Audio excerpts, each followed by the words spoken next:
గత 30 ఏళ్ల నుండి India 5th generation fighter jet తయారు చేయకుండా అమెరికా ఎన్నో కుట్రలు చేసింది.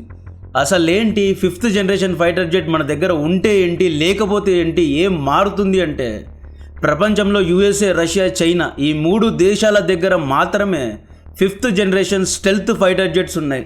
ఇండియా లాంటి థర్డ్ వరల్డ్ కంట్రీ 5th జెన్ ఫైటర్ జెట్ తయారు చేస్తే మనం ఇలైట్ క్లబ్లో చేరుతాం, జియో పొలిటికల్ లెవరేజ్ పొందుతాం, యుఎస్ఏ ఒత్తిడి లేకుండా యుఎన్లో జియో పొలిటికల్ డెసిషన్స్ తీసుకుంటాం, గల్ఫ్, సౌత్ ఏషియన్ దేశాలకు యుద్ధ ఆయుధాలను, ఫైటర్ జెట్స్ను అమ్ముతాం, పియర్స్ నుండి సప్లయర్స్ అవుతాం. అంటే టెక్నాలజీ కోసం చెయ్యి చాచడం నుండి చెయ్యి అందించడం వాళ్ళకి ఇష్టం లేదు కాబట్టే మనపైన కుట్ర చేస్తున్నారు.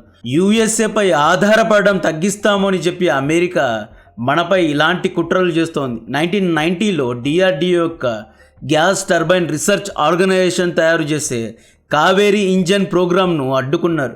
1998లో పోఖ్రాన్ న్యూక్లియర్ టెస్టులు చేశామని చెప్పి దీన్ని సాకుగా చూపించి యూరోప్ దేశాలపై ఒత్తిడి పెట్టి కావేరీ ఇంజన్కు కావాల్సిన డ్యూయల్ యూజ్ టెక్నాలజీ ట్రాన్స్ఫర్ చేయొద్దు అని చెప్పి మనపై శాంక్షన్స్ వేశారు.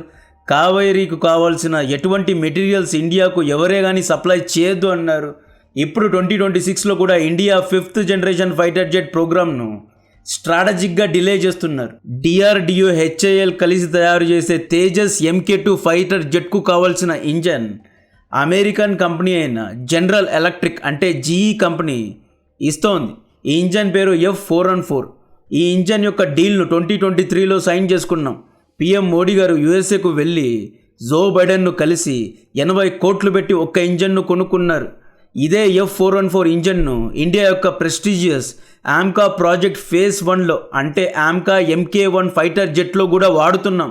ఆల్రెడీ పాకిస్తాన్, చైనా నుండి JF-35 5th జనరేషన్ ఫైటర్ జెట్స్ను 40 వరకు కొనే ఒప్పందాలు చేసుకుంది. పాకిస్తాన్ దగ్గర ఇంకొన్ని రోజుల్లో 5th జనరేషన్ ఫైటర్ జెట్స్ వచ్చేస్తాయి.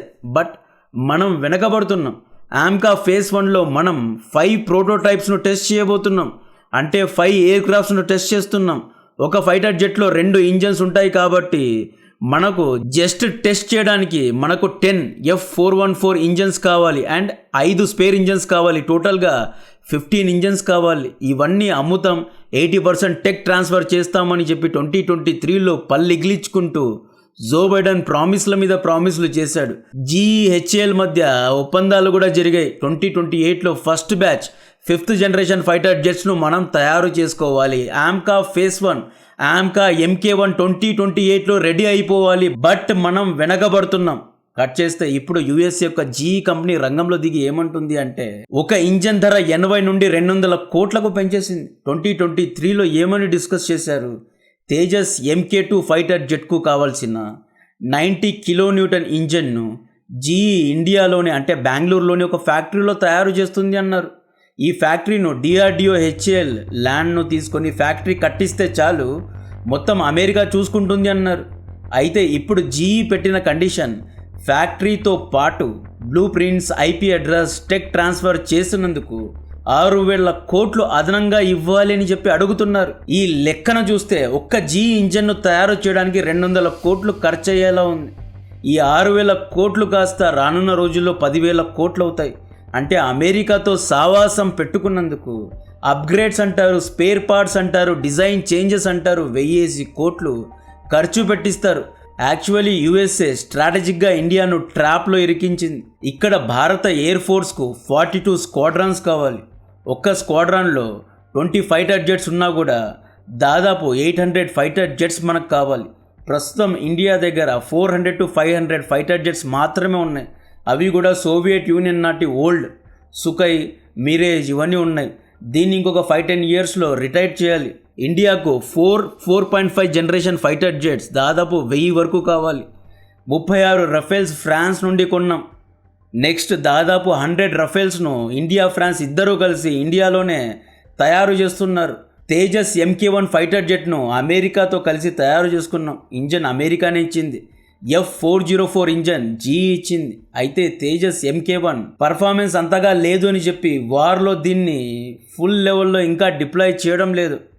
అంటే అమెరికా నుండి ఇంజన్ కొన్నందుకు తగిన శాస్తే జరిగింది. Next Tejas MK2 4.5 gen fighter జెట్లో కూడా జీఈ యొక్క F414 ఇంజన్ను వాడుతున్న తేజస్ను మాస్గా ప్రొడ్యూస్ చేయాలి అంటే 6,000 కోట్లు ఎక్స్ట్రాగా ఇవ్వాలి అని చెప్పి జీఈ డిమాండ్ పెట్టింది.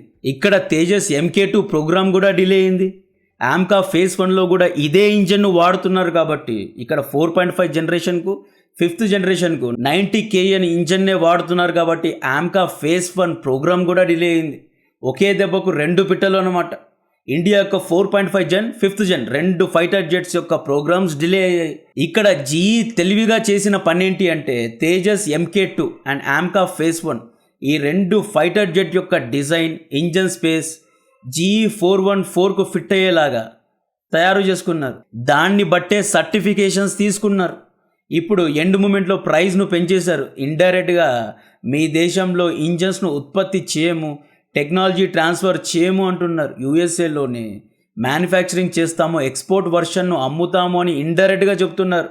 Donald Trump make in America, manufacture in America అని చెప్పి కంపెనీస్పై ఒత్తిడి పెడుతున్నాడు. అంటే ఇండియాను సెల్ఫ్ రిలయంట్ అంటే సుసంపన్నం అవ్వకుండా కిందకు దిగజారుస్తున్నారు.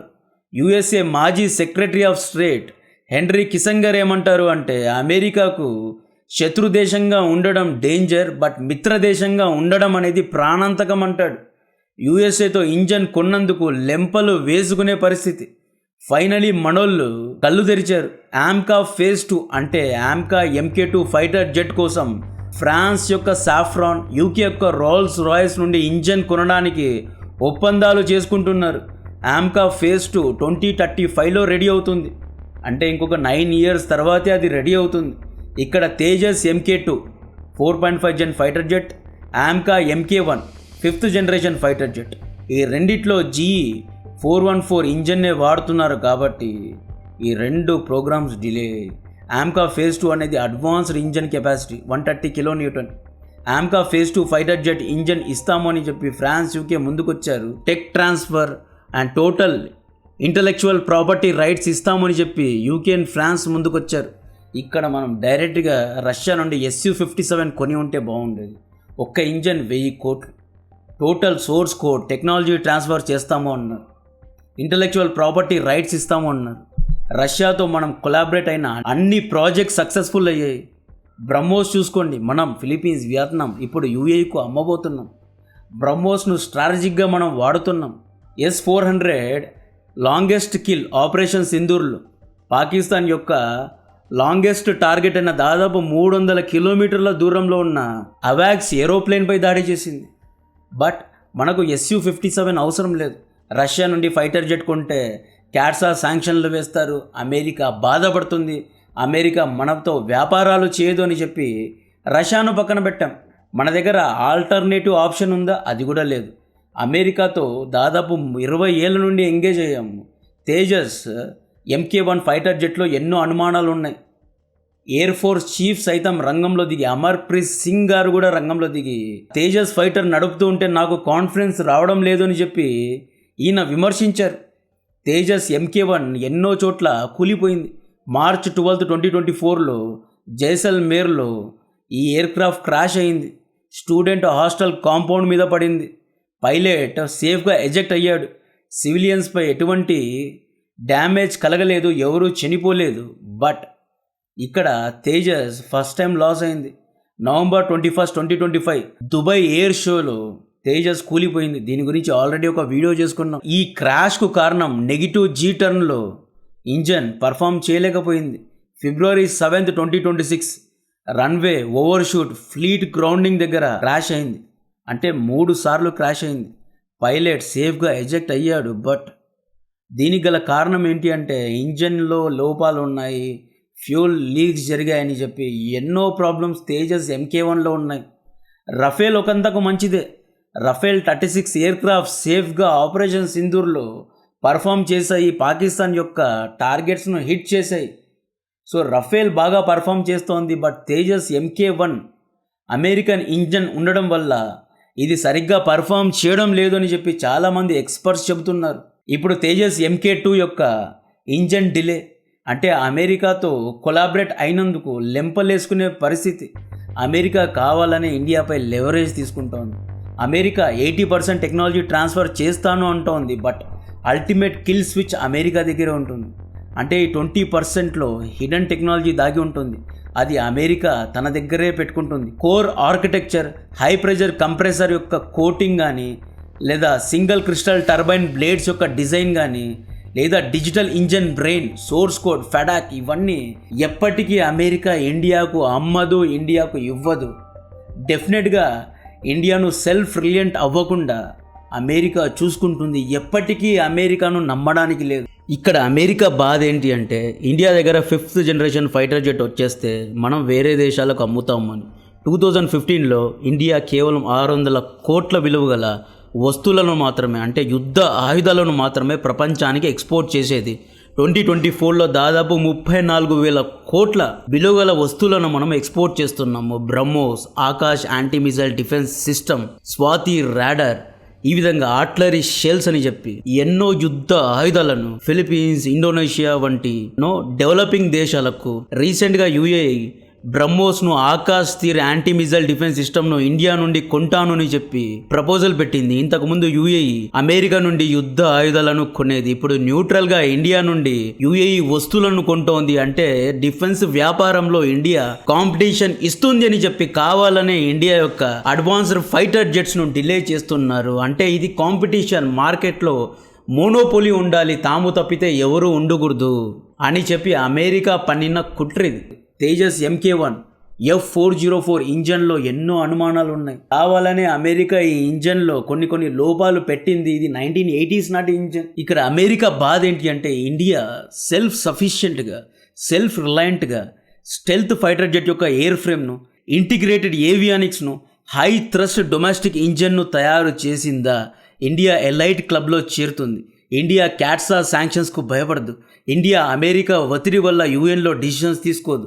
ఇండియా రష్యా నుండి ఆయిల్ కొనే ముందు 10 సార్లు ఆలోచించదు.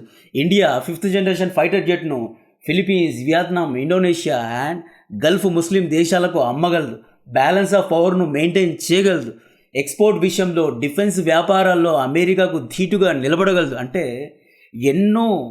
ఎన్నో పారామీటర్స్ను లెక్కలో పెట్టుకున్నారు. కావాలనే ఇండియా యొక్క ప్రోగ్రామ్ను స్ట్రాటజిక్గా కుట్ర చేసి డిలే చేస్తున్నారు. ఫ్రాన్స్ దేశాలతో ఎంగేజ్ అవుతున్నారు, బట్ తెల్లోళ్ళను నమ్మడానికి లేదు.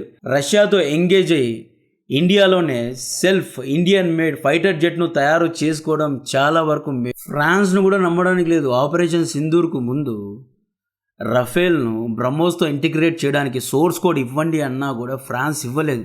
అంటే ఫ్రాన్స్ కూడా XYZ కండిషన్స్ పెడుతుంది. యూకేను కూడా నమ్మడానికి లేదు. కాబట్టి మనం వీళ్ళందరినీ బైపాస్ చేసి స్వతహాగా ఫైటర్ జెట్ ఇంజన్ను టెస్ట్ చేయాలి, తయారు చేసుకోవాలి. కోట్లు ఖర్చు పెట్టి రష్యా నుండి 40 SU-57 ఫైటర్ జెట్ను కొనడం మేలా, లేదా అమెరికా, UK, ఫ్రాన్స్ను నమ్ముకొని సాఫ్రాన్ దగ్గరకు, రోల్స్ రాయల్స్ దగ్గరకు, GE కంపెనీ చుట్టూ తిరుగుతూ ఒప్పందాలు చేసుకొని ఆ ఒప్పందాలను మార్చుకుంటూ యూరోప్ దేశాల చుట్టూ తిరిగి ఆఖరికి 10 ఏళ్ల తర్వాత దీన్ని తయారు చేసుకుంటే ఆల్రెడీ ప్రపంచం 6th 7th జెన్ ఫైటర్ జెట్ను తయారు చేసుకుంటుంది.